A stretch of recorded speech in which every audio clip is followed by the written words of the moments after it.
అందరికీ నమస్కారం. మనం క్రితం ఏడాది నుంచి వింటూనే ఉన్నాం శారదాదేవి గురించి. లాస్ట్ ఇయర్ సమ్మేళనంలో ఎన్నో రకాల టాపిక్స్ మనం శారదాదేవి గురించి మీరందరూ బాగా చదివి మీరందరూ కూడా పోటీల్లో పంచుకున్నారు. అలాగే ఈ ఏడాది కూడా ఉంటాయని విన్నాను. చాలా సంతోషం. అందరూ దీంట్లో ఆనందంగా చాలా యాక్టివ్గా పాలు పంచుకోవాలని నేను కూడా అభ్యర్థిస్తున్నాను. శారదాదేవి గురించి మనం ఎన్నో వింటున్నాం ఎన్నో రోజుల నుంచి. అయితే మనకు ఎంతవరకు విశ్వాసం ఉంది అనేది మనం తెలుసుకోవాలి. మనల్ని విశ్లేషించి తెలుసుకోవాలి. మనల్ని మనమే విశ్లేషించి తెలుసుకోవాలి. ఎందుకంటే శారదాదేవి జీవించి ఉన్నప్పుడే ఈ సంశయం కొంతమందికి ఉండేది. ఒక ఆయన నేరుగా శారదానంద స్వామి దగ్గరికి వచ్చి అడిగారు, శ్రీరామకృష్ణుడు అవతారమని నాకు విశ్వాసం ఉంది అని అమ్మ గురించి కొంచెం అట్లా ఆ విశ్వాసం రావట్లేదు, నమ్మకం రావట్లేదు నాకు. ఇప్పుడు శారదానంద స్వామి ఏమన్నారు, అట్లా అయితే కనుక నీకు శ్రీరామకృష్ణుడు కూడా అవతారమని విశ్వాసం నమ్మకం లేదు నీకు. ఎందుకంటే లేదు లేదు నాకు శ్రీరామకృష్ణుల అవతారం నాకు చాలా విశ్వాసం ఉందని. ఇప్పుడు స్వామీజీ అంటున్నారు శారదానంద స్వామి, శ్రీరామకృష్ణుల అవతారం అని విశ్వాసం ఉంటే నువ్వేమనుకుంటున్నావు? అవతార పురుషులు మహావిష్ణు ఈ పేకలు వేసే వాళ్ళ అమ్మాయిని పెళ్లి చేసుకున్నారా? శ్రీరామకృష్ణుల అవతారం అయితే శారదాదేవి భగవతి ఎంతో మంది ఆమెను డైరెక్ట్గా అడిగారు కూడా. ఒకసారి అడిగారు, అమ్మ శ్రీరామకృష్ణులు భగవానులు అయితే నువ్వెవరమ్మా? నేను భగవతి. ఎన్నోసార్లు ఆమె తెలియజేశారు. కానీ మన మనసుగా నమ్మకం రావాలి. ఇంకొకసారి ఎందుకు సురబాలాదేవి తెలుసుగా మీకు? సురబాలాదేవి ఎవరు? శారదాదేవి మరదలు, పిచ్చి మరదలు, తెలుసు కదా. అన్నిటికీ వాళ్ళు ఎప్పుడు గొడవ చేస్తూ ఉండేవారు, శారదాదేవిని తిడుతూ ఉండేవారు అన్నిటికీ. ఇంకా ఎన్ని ఇబ్బందులు పెట్టారో మీ అందరికీ తెలిసిందే. విన్నారు కదా, మీరు అందరూ వినే ఉంటారు కదా. ఒకరోజు కోపం వచ్చి ఏమంటున్నారు, వదిన చచ్చిపోని. అది విని శారదాదేవి అంటున్నారు, ఆమెకి తెలియదు కదా నేను మృత్యుంజయి అంటే ఏంటి? నాకు మృత్యువు లేదు, వదిన చచ్చిపోని అంటున్నారు కదా. అయితే శారదాదేవి అంటున్నారు, దానికి ఏం తెలుసు, పిచ్చి మరదలకి ఏం తెలుసు, నేను మృత్యుంజయి అని చెప్పి. అప్పుడు ఏంటంటే ఒక్కొక్క సందర్భంలో శారదాదేవి మనకి చెప్పకనే చెప్పారు, తెలియకనే తెలియజేస్తున్నారు. మన అనుకోకుండా ఒక్కొక్కసారి అట్లా నోట్లోంచి వచ్చేస్తుంటుంది అన్నమాట. అట్లా ఎన్నోసార్లు ఎన్నో ఉదాహరణలు. దేవి అని ఏదో ఆకాశంలో కూర్చున్న దేవి అని మనం నమ్మాలని ఏం లేదు. మన సొంత అమ్మని నమ్మితే ఇప్పుడు వాళ్ళతో చనువు వస్తుంది. చనువు రావాలి ముందు, ఇప్పుడే భక్తి ప్రేమ వస్తుంది. చనువు రావాలి. చనువు ఎవరికి వస్తుంది? మన దగ్గర వాళ్ళతో కదా చనువు వస్తుంది. మన దగ్గర వాళ్ళు అందరికన్నా దగ్గరే ఉండేది మనకి ఎవరు? అమ్మ కదా. ఇప్పుడు మనం చూస్తూ ఉంటాం, 60 ఏళ్ళు వచ్చిన కొడుకును కూడా ముద్దు చేస్తూ ఉంటారు అమ్మగారు, అవునా? 60 ఏళ్ళు వచ్చినా సరే పిల్లలే. షష్ఠి పూర్తి అయినా సరే అమ్మ బతుకుంటే అప్పటికి 90 ఏళ్ళు వచ్చినా కూడా వాళ్ళు ఏం చేస్తారు? పిల్లల్ని మళ్ళీ ముద్దు చేస్తూనే ఉంటారు. కాకి ముద్దు అంటారే, అట్లా పిల్లలు. అందుకనే అన్నారు కదా, అమ్మ నా పిల్లలు ఎట్లాంటి వాళ్ళైనా సరే వాళ్ళు ఒళ్ళంతా మురికి చేసుకున్నా సరే నా బాధ్యత ఏంటి? ఆ మురికి అంతా కడిగి శుభ్రం చేసి నేను తీసుకుంటాను. కానీ ఎలా ఉంటే అలా తీసుకుంటాను అనలేదు. అది గమనించాలి మనం. మురికి చేసుకుని వచ్చాడంటే అట్లాగే తీసుకుంటారు, ఒడిలోకి తీసుకోరు. ఏం చేయాలి? శుభ్రం చేయాలి. ఆ శుభ్రం చేసే పని అన్నమాట మనకి వచ్చే కష్టాలు. సాధన చేస్తూ ఉంటాం కదా, సాధన ఎన్నో విఘ్నాలు కలుగుతూ ఉంటాయి, ఎన్నో రకాల ఇబ్బందులు. ఏంటి, మన మనసు శుద్ధం అవటానికి, శుద్ధం అవ్వాలి, పవిత్రం అవ్వాలి. అప్పుడే కదా అమ్మ ఒడిలోకి తీసుకునేది. అమ్మ అట్లా చేసేందుకు మనం ఒప్పుకోవాలి కదా. ఒప్పుకోకుండా ఏదైనా ఒక చిన్న ఇది వచ్చేసరికి అమ్మ ఈ కష్టం తొలగించి, ఈ కష్టం తొలగించి అంటూనే ఉంటాం. మనం ఏమనాలి, నాకు ఏది మంచిదైతే అది చెయ్యమ్మా అని చెప్పలేకపోతున్నాం కదా, చెప్పాలి కదా. నాకు ఏది మంచిదే అది చెయ్యి. మనకి ఎన్నోసార్లు విన్నాం, ఏది జరిగినా మన మంచిగా అని ఎన్నో కథలు విన్నాం మనం. కానీ మన మాటకు వచ్చేసరికి అది మనకు అనిపించదు, అది కదా, అది నమ్మలేకపోతున్నాం అన్నమాట. అందుకని ఆ అమ్మ మీద మనకి నమ్మకం ఉంటే, అమ్మ అనేవారు ఏంటంటే ఒక చాలా మంచి మునుపట్లో ఈ కోర్టులు ఇవే ఉండేవి కాదు కదా. అప్పుడు గ్రామ పెద్దలు వీళ్ళు వాళ్ళు కదా. ఆ రోజుల్లో అయితే ఇట్లా మోసం చేసే పని ఏం లేదు. ఒకళ్ళతో నమ్మకం పెట్టి అక్కడ పెట్టుకున్నామంటే ఏదైనా వాళ్ళు అంతగా చూసేవారు. ఆ రోజుల్లో అట్లాగే కదా, దేవి శారదాదేవి టైంలో కూడా అట్లాగే ఉండేది. అందుకని ఆ మాట అన్నారు. ఈ రోజుల్లో ఆ మాట చెల్లదు. ఒక పెద్ద మనిషికి మనం బాధ్యత అప్పగిస్తే కనుక అతను మనల్ని ఎన్నడూ మోసం చేయలేదు.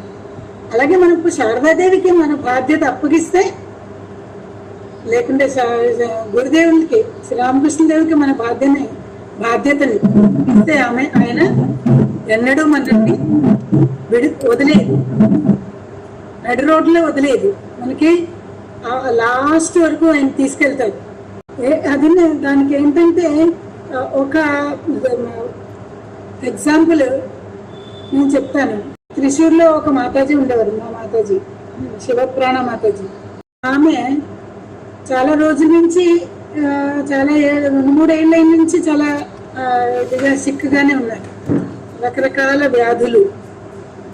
అయితే లాస్ట్ మంత్ ఆమె పోయారనమాట, 29th. ఆ రోజు రాత్రి కొంచెం శ్వాస ఊపిరి ఆడట్లేదు, ఇట్లా ఉన్నారు. హోమ్ నర్స్ ఉన్నారు కూడా, ఎవరిని పిలవలేదు.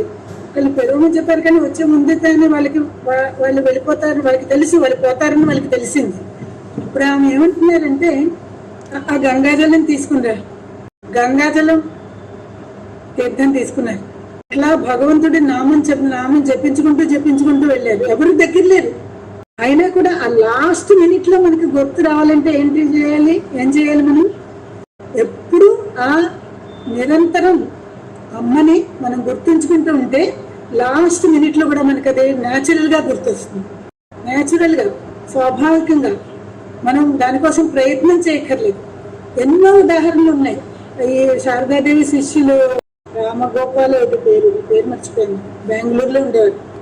ఆయన దీక్ష తీసుకున్న తర్వాత శారదాదేవిని అడిగారు, నువ్వు అమ్మ నేను ఇంత బిజినెస్ చేస్తూ ఉంటాను కదా, నాకు ఎప్పుడు ఇట్లా ఎన్నో అబద్ధాలు చెప్పాల్సి వస్తుంది, ఎన్నో ధార్మిక జీవితానికి ఇదవది చేయాల్సి వస్తుంది, అందుకని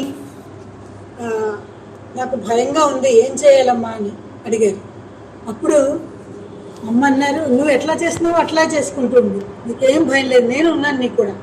అయితే కొన్నాళ్ళ తర్వాత మళ్ళీ ఆయనకి భయం ఏంటో, నేను ఇట్లా జీవిస్తున్నాను, శారదాదేవి దగ్గర మంత్రం తీసుకుని దానికి తగ్గ క్యారెక్టర్ నాకు ఉండాలి కదా, అట్లా చేయలేకపోతున్నాను నేను.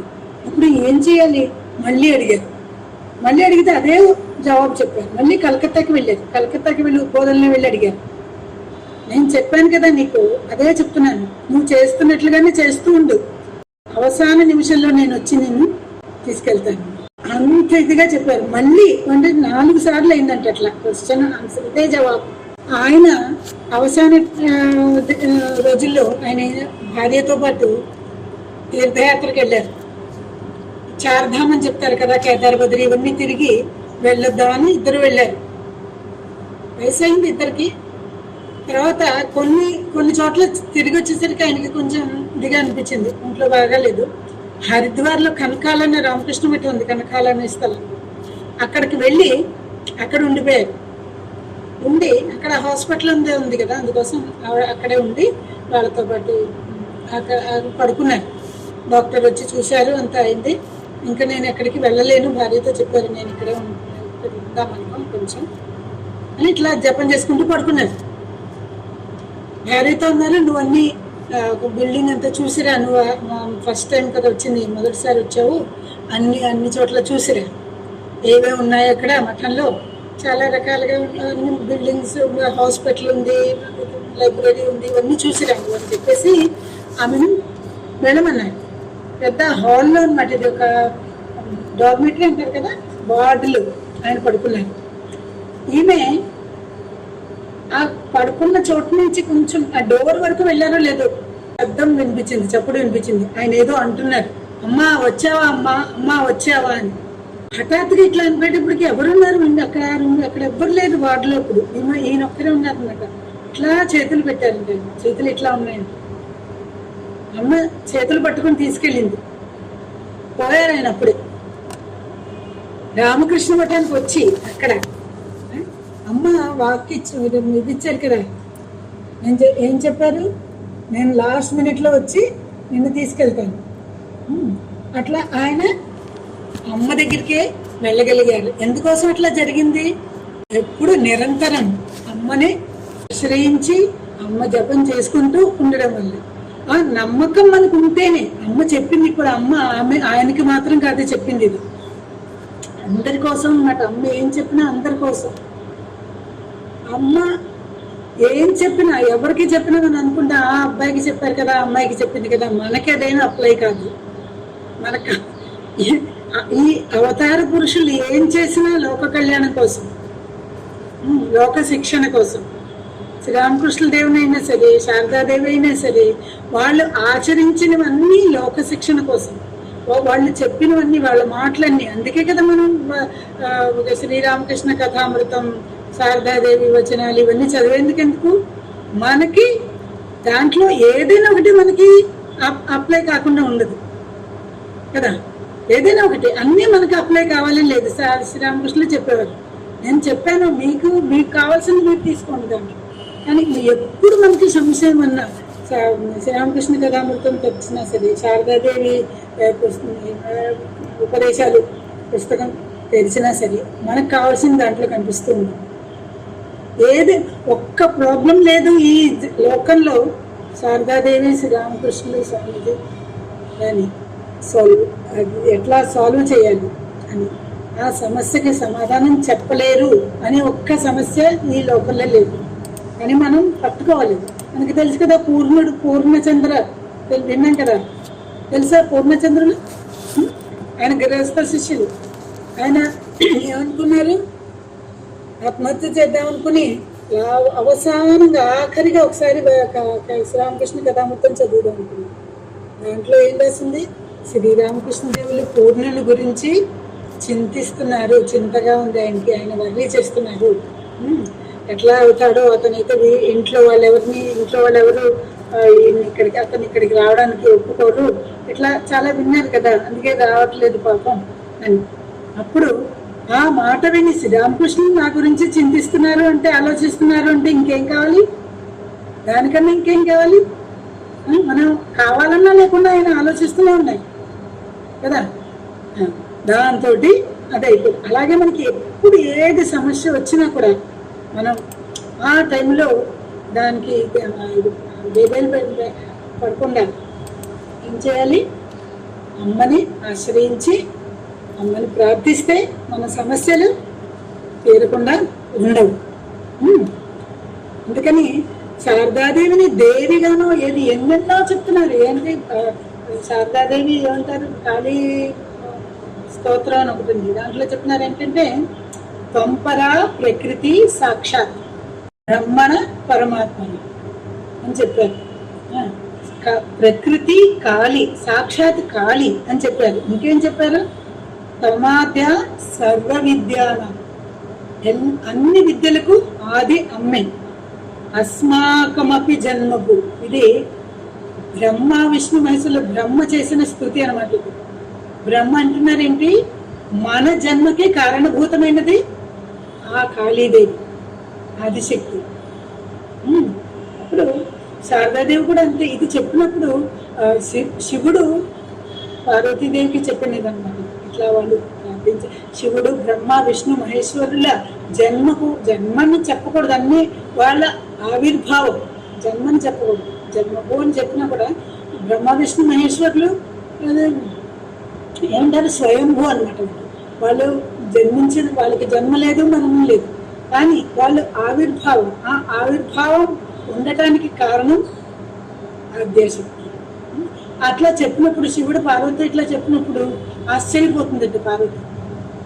ఇదేంటి, నేనేంటి, మీ అందరి ఉద్భవానికి కారణం నేనవటం ఏంటి అని. శారదాదేవి కూడా అట్లాగే అయింది. శ్రీరామకృష్ణులు చెప్పారు, నేనేం చేశాను, నువ్వు దానికి 10 రెట్లు చెయ్యాలి, ఇంకా ఎన్నో రెట్లు నీకు చెయ్యాలి, నేను ఆడదాన్ని నేనేం చేయగలను అని అనుకున్నారు కదా. అన్నప్పుడు శ్రీరామకృష్ణులు చెప్పారు, నువ్వు ఇంకా ఎక్కువ చేస్తావు, నేను చేసినంత దాంట్లో ఎన్నో వంతులు, ఇంకా ఎన్నో వంతులు ఎక్కువగా చేయాల్సి ఉంది అని మనం చూసాం కదా. ఎన్నేళ్ళు ఆమె ఒక్క అవతారంలో కూడా ఇట్లా ఉండట్లేదు. ఎన్నేళ్ళు శ్రీరామకృష్ణుల మహాసమాధి అయిన తర్వాత ఎన్నో ఏళ్ళు మన కోసం ఈ లోకంలో జీవించి ఒక జస్ట్ 100 years అయిందంతే పోయి. అందుకని మన ముందే ఆమె వెళ్ళారు కదా. ఆమెను చూసిన వాళ్ళని మనం కలుసుకున్నాం. మనలో చాలా మంది, అందరూ కాకపోయినా మనలో చాలా మంది కలుసుకున్నాం ఆయన శిష్యుల్ని. అందుకని మనం ముందుగానే చూస్తేనే, ఎదురుగా చూస్తేనే నమ్మకం అట్లా అనుకోవాలి. ఎవరిది చెప్పినా ఒకళ్ళు చెప్పింది నమ్మాలి కదా, మనకి అనుభవం కావాలి. అట్లా అమ్మ అని నమ్మి ఎంతో మంది, అమ్మ లేని వాళ్ళు, ఒక పిల్లాడు కూడా అతన్ని అక్కడ చూసి, ఒక శారదా మఠం బేలూరు మఠంలో శారదాదేవి టెంపుల్లో వెళ్ళిన తర్వాత అమ్మతో పాటు వెళ్ళాడు. ఆ కొమ్ము పట్టుకుని ఆ అమ్మాయి అడుగుతుంది, నీ ఫోటో ఎందుకమ్మా ఇక్కడ ఉంది అని. అమ్మని అడిగిందంటే, నీ ఫోటో ఎందుకు ఇక్కడ ఉంది అని. అంటే దాంట్లో ఆ ఫోటోలో తన అమ్మనే చూసుకుంటుంది. అది ఎంత పెద్ద ఇది ప్రాప్తి కదా. మన అమ్మని మనం శారదాదేవి ముఖంలో చూడగలం. ఆ నమ్మకంతో మనం ముందుకు సాగాలి. అమ్మని ఆశ్రయించి మనం జీవితం గడపాలని ప్రార్థిస్తూ నేను విరమిస్తున్నాను.